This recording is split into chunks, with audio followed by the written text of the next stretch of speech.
everybody, and we are black and back.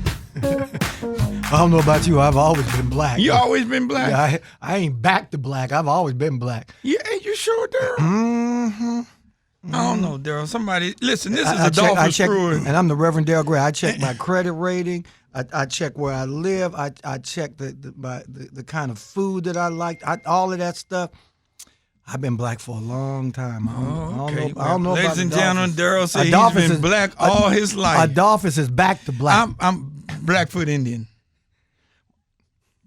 You got quiet. I don't know nothing about your feet. I haven't seen your feet. My name is Adolphus. I'm also black German. And I'm the Reverend Daryl Gray, and I'm black Quebecois. Listen, ladies and gentlemen, we're gonna get serious. Hey, Daryl. Yes, sir.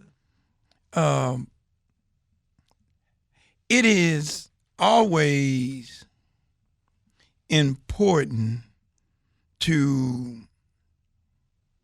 highlight and talk about folk that look like me and you who are successful entrepreneurs and can take that success, reach back, and share it and create even additional black entrepreneurs. Not just him, but plenty. What do you think about that? Listen, I think it's a remarkable thing, and the reality is that we don't have enough black entrepreneurs, A, and B, we don't have enough that are reaching back and giving back. And so when we're able to identify them, I think it's just so important to tell that story. I mean, we know, Annie Malone. We just got through talking about Annie Malone. We hear about Oprah Winfrey and Madam C.J. Walker and just so many others. But I think it's important to tell the local story and the local successes about people who, like you said, not only look like us, but oftentimes we might see them in the same drugstore. We may see them in the same shopping center and may not know it. And when you talk about small business, man, small business is the engine of economics in America. Well, talk about us. We got somebody who's an entrepreneur and proud to say that he's a member of Kappa Alpha Psi. Oh my gosh, man! We were doing okay. I'm proud. Well, I mean, there's Kappa Alpha Psi, then there's other Greek-led organizations. Oh Lord, I'm not even going to mention the fact that I'm a member of Omega Psi Phi Fraternity Incorporated. I'm not even going to mention that. I'm not that kind of guy. Well, there's Kappas and Omegas, and there's other organizations. Now, hey, okay, man, okay. I can live with that. Okay. But it's going to be an interesting conversation because not only as an entrepreneur who's reaching back and help create more African American entrepreneurs, but the people that he is creating jobs for. And some of the stuff, Daryl, you're going to hear about how he is reaching and elevating them within the job. Is going to be unique and major because we're talking about young folks. Mm-hmm. So, ladies and gentlemen, we have with us Mr. Press McDowell. He is a owner of a local Steak and Shake franchise, and we're going to dig into his background and Press, we're going to have a conversation. We were having a conversation with him, Daryl, earlier, and some of the stuff, it was just very interesting here. So, Press, why don't you do me a favor and just share with some folks your background and why and how did you decide to go into the franchise business? After college, I was in the pharmaceutical and medical equipment industry for quite some time. And I came to the realization that as long as I was an employee, I was not going to fully realize my worth. So at one point in time, I decided to jump out on faith and simply just said, you know what, I'm going to leave it. And I took a chance. I opened an insurance agency, and within 2 years built it from zero to 1.4 million, and then sold it. And I said, I went back to corporate America and said, this is not what I want to do. I want to do something else. So I took another chance, and I looked at Steak and Shake, and I said, you know what? I can do this. I can do this. So I took about 3 months to do research, find out what was going on, did some prayer, some fasting, seeking wise counsel, and then I made the decision. And boy, was it a shock, because I walked into a world that I was not accustomed to anymore. I was used to making presentations to vice presidents of corporations, division heads, and all that. And I walked in with my business plan, and I told all the people, this is my business plan, and everybody looked at me like, what in the world are you talking about? So I realized then that I had to specialize in the aspect of communication. So normally process, you go right to a corporate president. I had to break it down level after level after level into small pieces so my people could digest it. Took over the Steak and Shake about 5 years ago. We're probably about a 1.2 million, right at $1 million store. It was really struggling at that time. All Steak and Shakes was kind of going through a trying period at that time. Within 2 years, we'd taken the store to $3 million.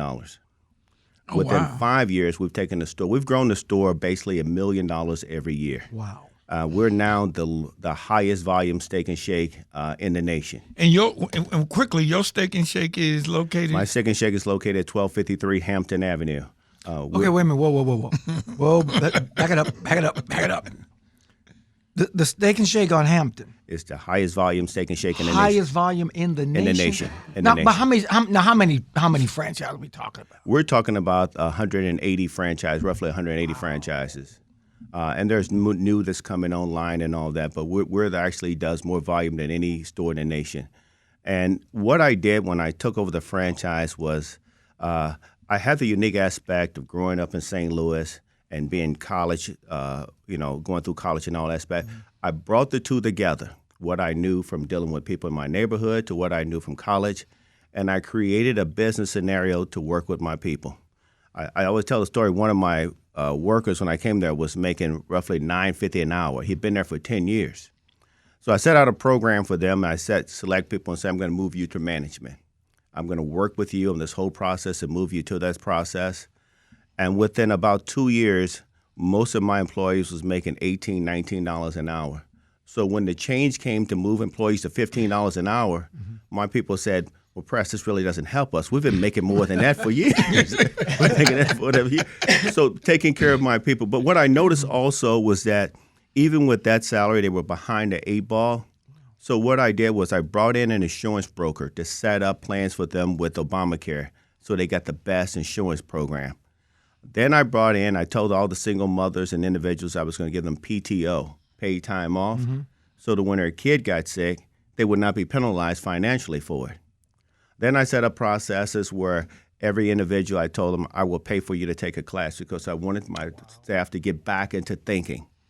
And then for my younger employees, I handed down a hard note to them. I said, when you graduate, if you're not going to college or a trade school, you cannot work here. This will not be your dead-end job.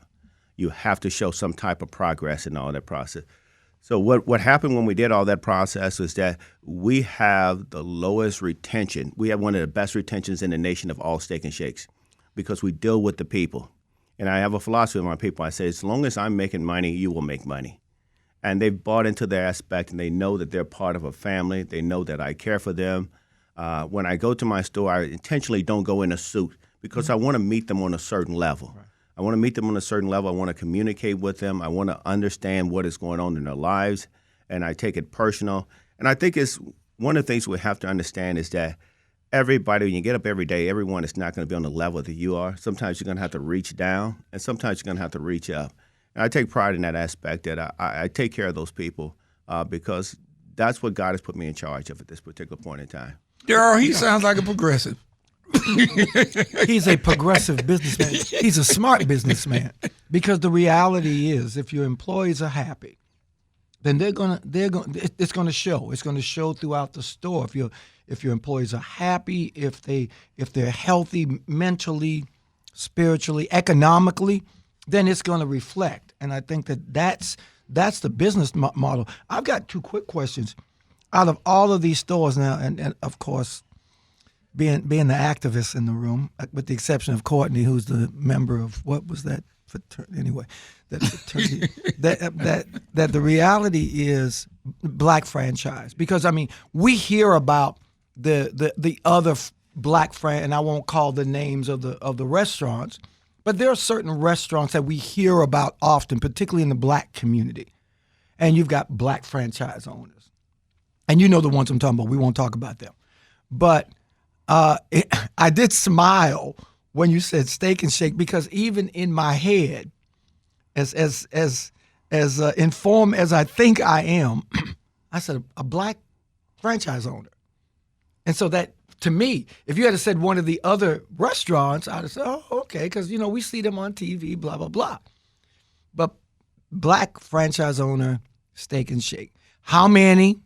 And Pruitt asked the question. Darryl, hold your thought. Oh, we got to come back. Take a quick break. BJ got to make some money over here.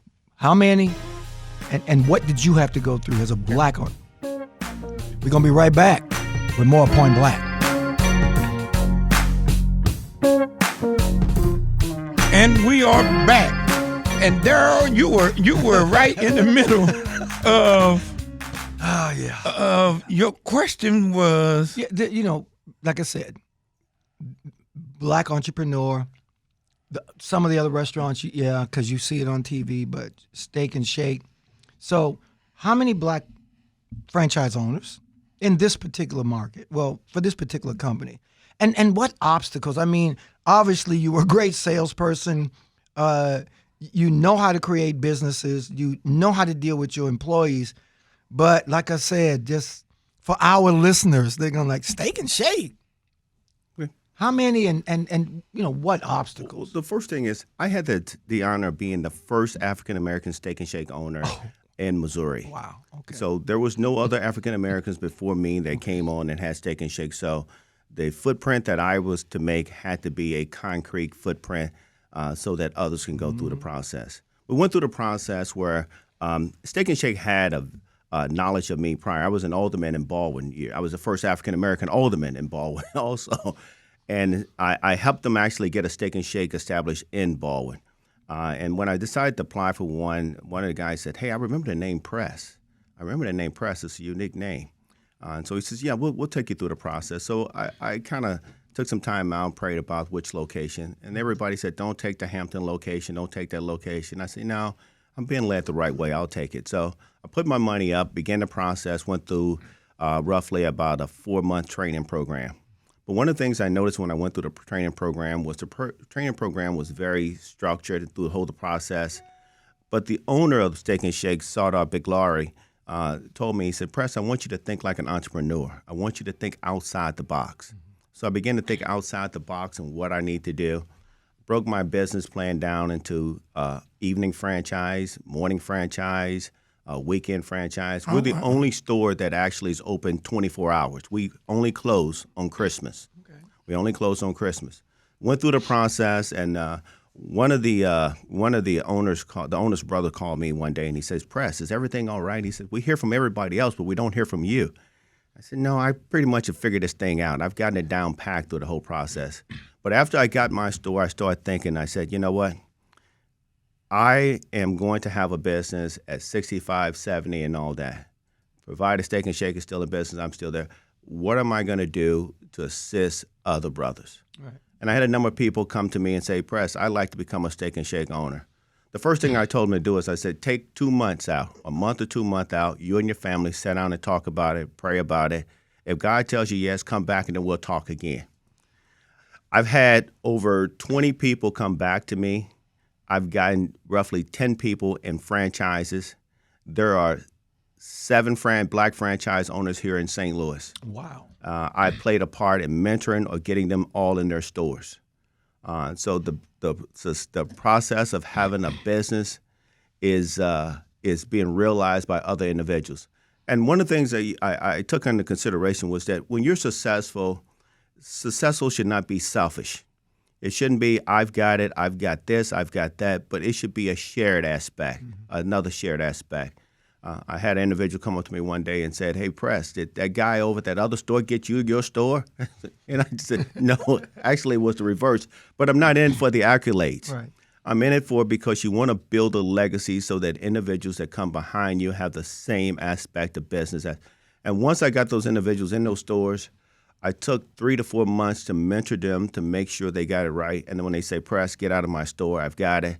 And now I'm still there for them if they need any help to go through the process. So we have actually the St. Louis market with the franchise partners here is one of the top markets in the nation.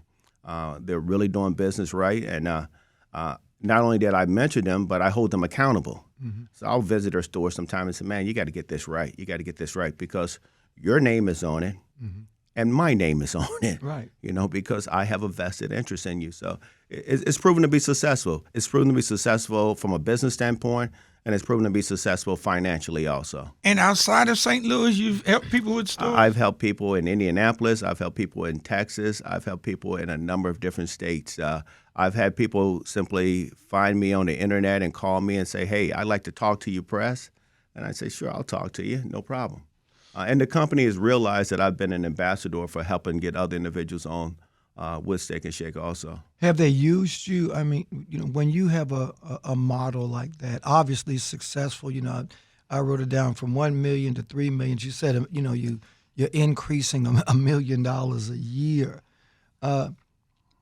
The owners, the leadership of this company, are they looking at this? Oh yeah, using yeah. It as a model? It has come with it's come with a great deal of recognition, and it's come with a great deal of praise. And some of the things I'm periodically called into corporate to share my story with other franchise owners and with the staff on how I tend to do it as opposed to others. I've been having the greatest time of my life running the franchise because it has given me the chance to tap into the entrepreneurial spirit that had been quashed so much in corporate America, where I had to go through the routine and regimentation as outlined by the job standards and all that. So I've had the greatest time of my life just going through the process. Now, what's interesting, Darryl, was that as a child, my bless her soul, my mother loved Steak and Shake.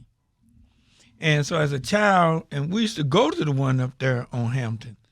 And the one thing that she used to get from Steak and Shake, I don't know if you all still serve it or not, it was called Chili Mac. Yes.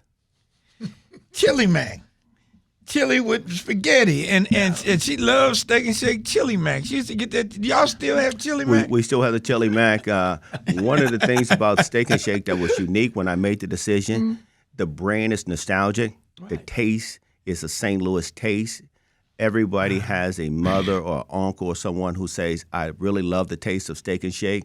And I knew that if I just simply built on that brand and represented the brand the correct way, that the payoff would be great. I'm looking 1934. Yes. I didn't, like I said, again, even for our listeners, and I know most of our listeners are St. Louis listeners anyway, but we've got listeners all over the country. 1934, and I think about it, I used to work in a restaurant in college. And it was interesting, Pruitt, just coming out of the military, had a family to support, had 6 months before I could go to school, so I'm in between. And my option was go get a part-time job or collect welfare because I had to feed my kids.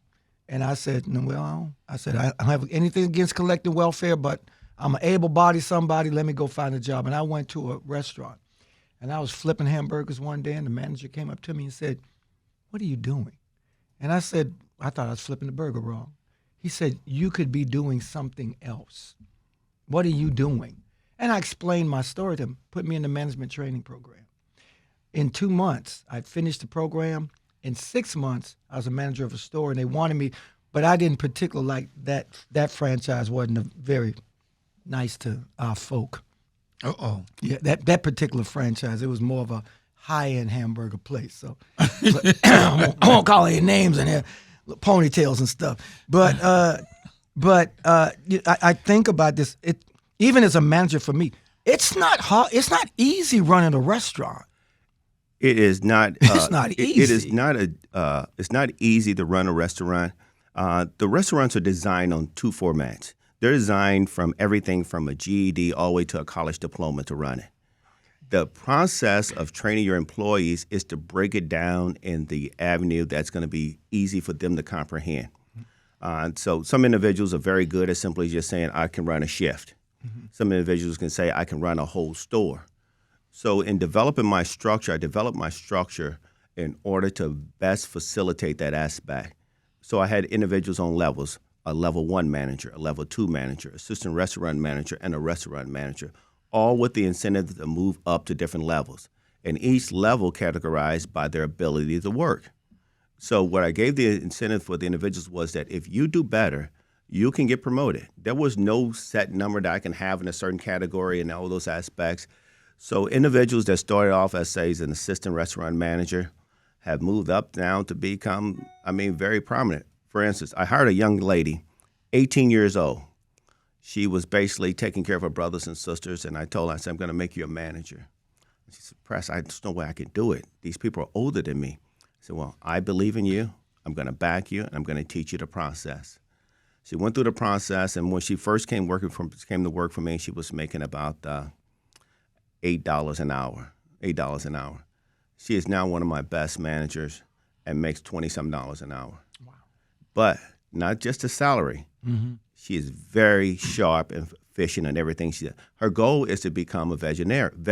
Mm-hmm. But one of the things that I tell her is that the skill level that I'm training you on, I want you to be able to apply that, because when you become a vet, you will have your own business. I want you to be able to manage your business. So you can say, hey, I've managed a $5 million restaurant with 60 employees. Mm-hmm. I know I can manage a vet business. So those skill levels, is transferring those skill levels is what I try to teach my employees to do. I tell them the best thing that my employees can ever tell me is to come in and say, hey, Press, I got bad news for you. I got a better job. I'm making more money. That's what I want you to do. Right, I want you to move on from me. If you're here 10 years from now, I'm doing something wrong, you're doing something wrong. You got to keep moving forward. And that's the pattern that I push them to. So we were talking earlier before the show, and we have this right to read program. It's important. It's important. You read my mind. mind. He was telling, we were talking, and he reiterated why we're doing this in the first place. And so tell them some of the stories you told me about some of the folks, the ages, the reading issues. And there's a dynamic situation that's taking place within the African American community that I think we don't recognize or pay as much attention to. It is getting some attention. There's a number of individuals that we'll have working in the restaurant industry who simply cannot read, and not necessarily on a third grade level, but sometimes unable to pick up words in those aspects.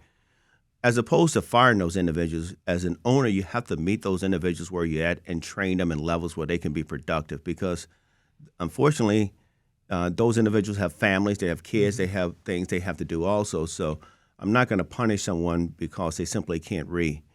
The aspect of is trying to train those individuals is more difficult than other employees.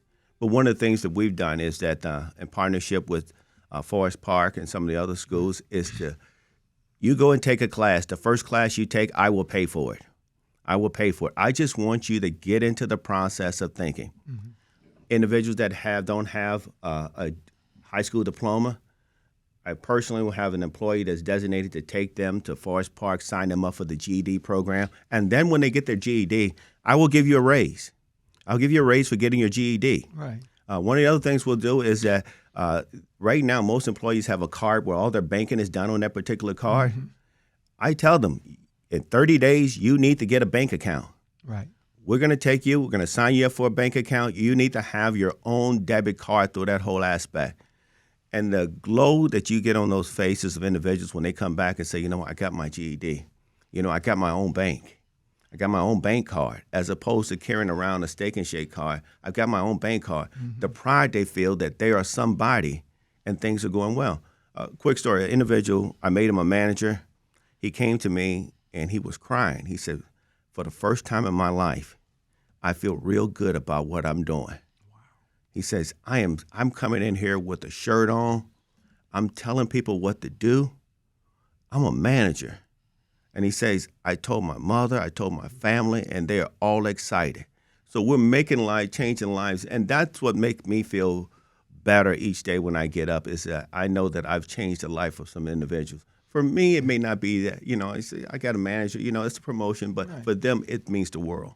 It's interesting because I was going to say, tell me your star story. So you see, plus you're a mind reader, so that probably is good when you're doing this to be able to. Because I was going to ask you to tell me your star story, and that was it. We always say, as far as entrepreneurs and Black entrepreneurs, giving back, and it's so important. And this is what we've been looking for. What other things are you particularly interested in when we talk about giving back? What other causes, initiatives are you interested in? I know Pruitt mentioned Right to Read, but you with the GED and the healthcare, great example of community partnership. But what else are you interested in? I think one of the things that has to take place is that the restaurant industry carries a great deal of our people. That's right. Great deal of our people. That's right. There has to be a partnership between that industry and the social programs that are out there. They have to talk to each other because I'm getting those individuals for 8, 12 hours a day. And there are some issues that come up sometimes within the restaurant industry with those employees that they don't have the resources to go to. For instance, mental health may be one of the issues. So I had to reach out to find mental health contacts to refer individuals to. Some individuals may be suffering from addiction to alcohol, other aspect. So the entrepreneurial aspect is only 50% of it. The other 50% of it is the social work aspect. And when you realize that you are an entrepreneur and a social worker, then you really get what is going on. You really get what's going on because you have to understand that it's not simply you working 8 hours for me. It's you working 8 hours and me making sure that you're okay by making sure the resources are there that you need. The other aspect I think they need to work on, and Pruitt and I talked about this, is that the restaurant industry has a certain violence level where individuals come in upset in those aspects. So later on, I'll be working on some aspects of trying to get something for violence against restaurant workers. Because realize you have your 16-year-old kid who has his first job. Yep. You have that single mother who has 3 kids at home. You have that brother who's trying to make ends meet on that aspect. An individual gets upset because they got onions on their burger and they go berserk. So that level of protection has to be there. The salaries will take care of themselves because restaurants are realizing that it's not just simply turning over workers, but developing good workers has a direct impact on your profit.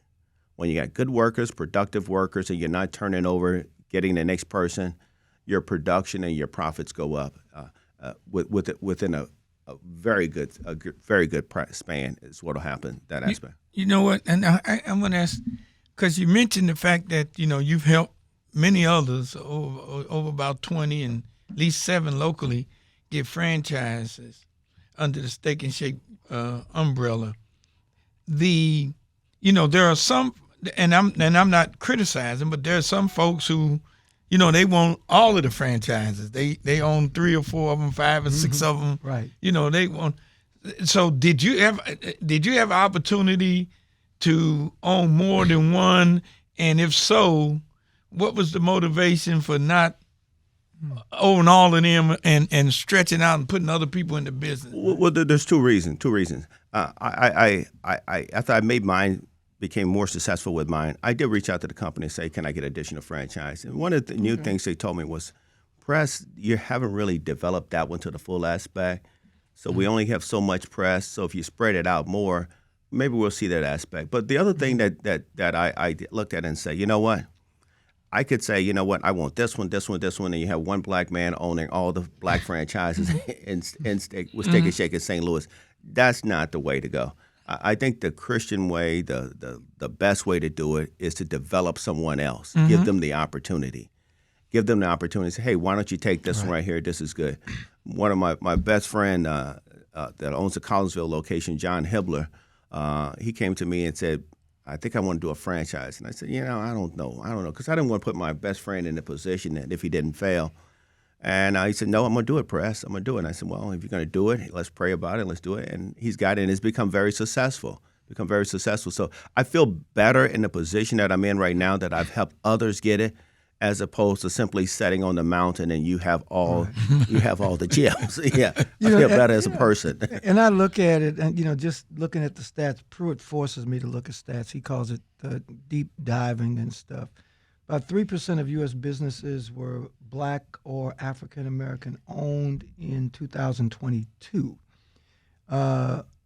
Up from, and it's up. It seems as though the numbers continue to go up. More than 1 in 5 Black adults in the United States say owning a business is essential to financial success.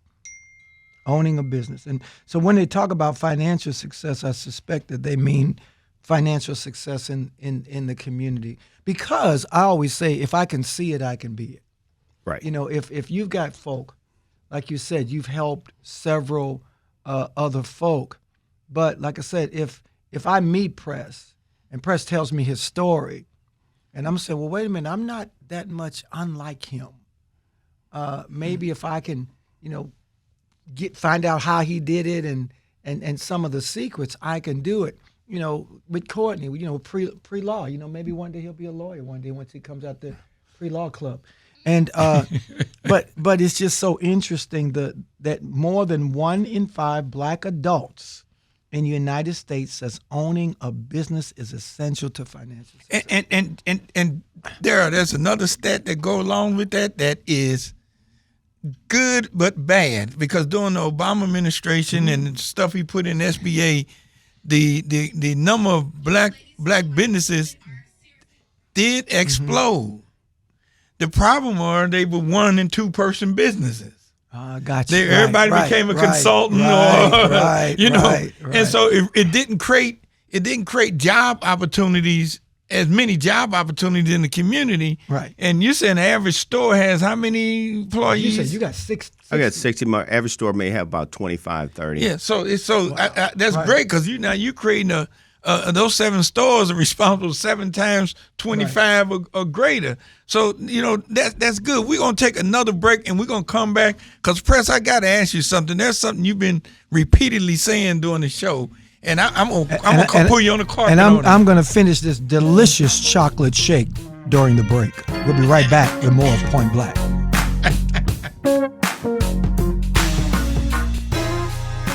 And we're back. Daryl. Yeah. Reverend Gray. Yes, sir. Yes, Now sir. I know for a fact that you've been hearing what I've been hearing throughout the show to come out of Press's mouth. Listen, I'm impressed. What you think Press. that is? What you think the one thing he has, 2 things he has consistently Wait a minute, said? it's just a pop quiz. Yeah. Man, I don't do pop quiz on Tuesday. Wait, but this is Quiz Pop. You've heard of that, right? I was a pre-law student, man. I may not. But no, Daryl, he has consistently said that I myself, and I tell people we're gonna go pray on it. Yes. Yes. He said we're gonna go pray on it. I wrote that down. He said praying and fasting. Yeah. I wrote it down. And he's saying that throughout all these decisions, and when people come to him, he tell them 3 months. Go Go get back. with your family and 2, y'all 3 pray months. on it. 2, 3 months. So I Press, like that. on Thursdays, our listeners are on 1600 Hallelujah, and we got Christians on listen at 100 The Beat on Sunday. Yes, we do. But do you mind talking about your spiritualism for a moment? Or your I like journey, to hear your that. journey. Yeah. See, your spiritual journey. Prue, we still working on Prue. He's a work in progress. Yes. He's pre-Christian. Yes. and Christian Pre. Christian pre. And Christian Pre. I was raised in church. My mother, I'm the 5th of a family of 13. Whoa! So there's 8 children underneath me. Whoa! And same mother, same father, married right. 65 years. Wow. He passed away, and 6 months later she left to be with him. But one of the things they endowed in each of us was a strong conviction with Christ-centered aspect. I remember times going to church with 10 kids in the car, one sitting on top of the other, but we got there. We got there. And in my life, I've had a mentor who once always told me, before you make a decision, do 3 things: fast, pray, and seek wise counsel. And I've always used those 3 aspects in making decisions. And when someone come to me and say, hey, Press, I want to embark upon this journey, I tell them, go and pray about it and talk to your husband about it. And then if God tells you yes, come back to me. a lot of them don't come back. Right. Okay, but if you do come back and you Right. say God told you, then I think if we go on this journey, we're in alignment with God. Because I don't want to be trying to get you into something that God has told you, no, you're not built for that That's right. particular aspect. So I want to make sure that we're lining up correctly. And when they work with me, they know that I am Christian-centered on my whole aspect. My approach to my employees is withhold not that when it is in your power to give to them. So I don't try to take all the profits and say you get nothing, Right. but to make sure you're generous in all those aspects. And that foundation and that ideology has always been a recipe for success with me. It's not always the most popular one, but it's the right one, and that's what counts. I love that. I mean, I taught a class in Chicago last week, Pruitt, and dealt with the prophet Amos, one of the minor prophets. People don't really talk about him. And the whole idea was he challenged Israel. Israel had gotten prosperous. They were doing good. Everything was great, but they weren't taking care of the least of these. And even in our worship, we got more drums, we got more electrical stuff, we got stained glass windows, we've got screen, we got everything in our churches, and so we're trying to, we're praising God in all of these magnificent ways, but our praise is in our work, and our praise reflects in our work. And Pruitt's right for our 1,600 folk. We want to also remind you now. You can always catch Point Black on all of your social media platforms. If you are connected to X, formerly known as Twitter, YouTube, Instagram, Facebook. Courtney, what's some of them other things? All those other things Courtney has set up. All of those social media sites. All you have to do is go to @PointBlackSTL, @PointBlackSTL, or you can do what I usually do when I forget. I go to the iHeartRadio app, and I type in Point Black, and when it comes up, I see that talkback mic, and I press that talkback mic, and I change my voice, and I'm telling Pruitt all kinds of stuff. Just tell him how, more guests, different guests, blah, blah, blah. And so you can do that. So please continue to follow us. Follow us on all of those social media platforms. Follow us on iHeartRadio, and we really do thank you for just staying with us, tuning in with us. We still got more now. We're not finished. So I like that. Fasting, praying, and seeking wise counsel. I mean, I just think a great example. You're a great example of not the spirit of entrepreneurship. And like you said, it's, restaurant, not easy. 60 people, not easy. Dealing with the gamut of folk that come in your door, not just your employees, but customers, and being successful in what a lot of people like me, with Steak and Shake. I was surprised today. I was pleasantly surprised. Where do you go from here? I mean, you seems like, I don't know. Well, from here, I'm always in the market for new business ventures. Steak and Shake will always be there as a part of my main venture. My aspect as I move along in age is more accustomed to what can I do for my fellow brother as opposed to what can I do for myself. Mm-hmm. One of the things that people always wrestle with is the fact when a business opportunity comes before them is some friends say, I wouldn't do that because I heard this, I heard this. That is why I say fast and pray and seek wise counsel on your own, because what looks like something is not good for somebody else may be the gold mine for you. Wow. And if I listened to other people that was not wise counsel, I would not be in a position I'm in today. But by doing it the right way, I was able to capitalize on that opportunity and move forward. And I think that's what we have to do. But as I age and move forward, my goal is I want to finish this fourth quarter of life in good standing. I want to finish this fourth quarter of life helping people. I want to finish this fourth quarter of life doing the right things. The only legacy that needs to be said about, I think, when you die is great husband, great father, and did what God charged him to do. Amen. That's the whole aspect. And if Steak and Shake is one of those venues where I can do that on a daily basis, helping people out, then I'm okay with that. I'm okay with that. So why?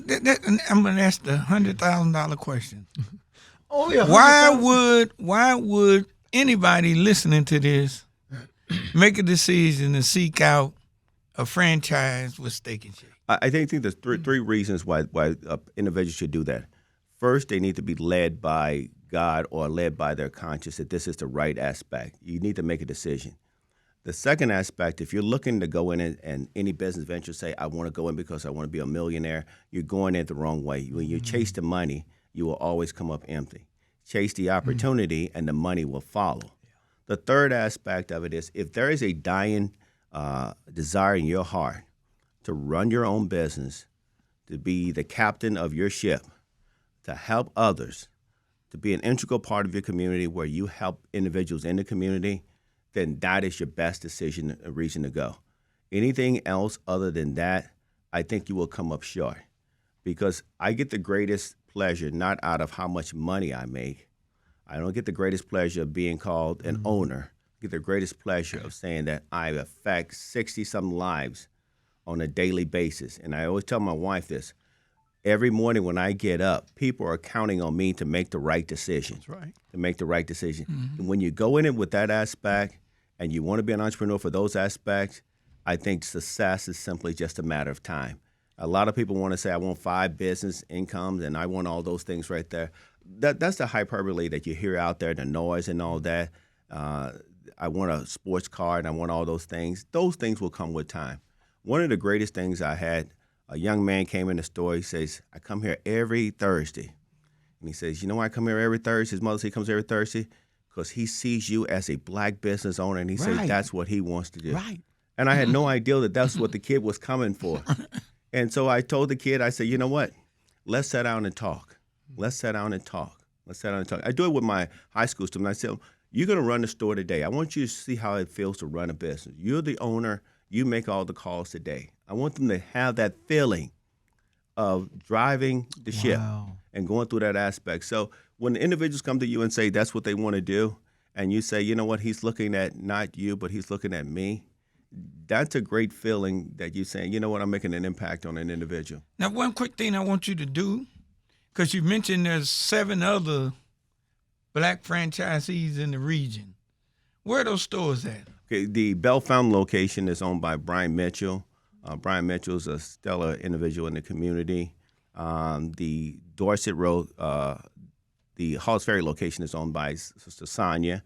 She's a stellar individual in the community. The Collinsville location is owned by John Hibbler, who's a good friend of mine. Frat brother also, a Kappa. Oh, Lord. Okay, here we go again. Okay, keep going. All right. Okay. The Natural Bridge location is owned by a gentleman, Richard. Richard has been there for about 3 years. The O'Fallon, not the O'Fallon, but the Wentzville store is owned by Ricardo Franklin. Richfield. Wentzville, Ricardo Franklin, who's a brother, yeah. And then the Bridgeton store is owned by a brother, Rodney Bolden, who's also a Kappa. Okay, I see what's going on here now. So Omega Man. I'm that's just something saying. you have in there. And I do have to live with the caveat.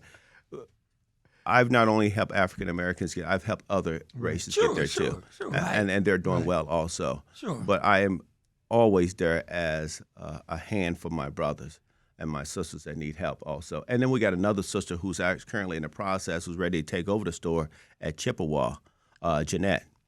So she will be taking over the store at Chippewa, in a very short time frame. So I did assist her in getting that franchise also. Well, Daryl, you're going to take us out. Listen, we just thank you. Listen, listeners, you may not be able to meet Jay-Z or Oprah Winfrey or George Foreman or none of those guys, but if you go down on Hampton Street, you can meet a successful entrepreneur.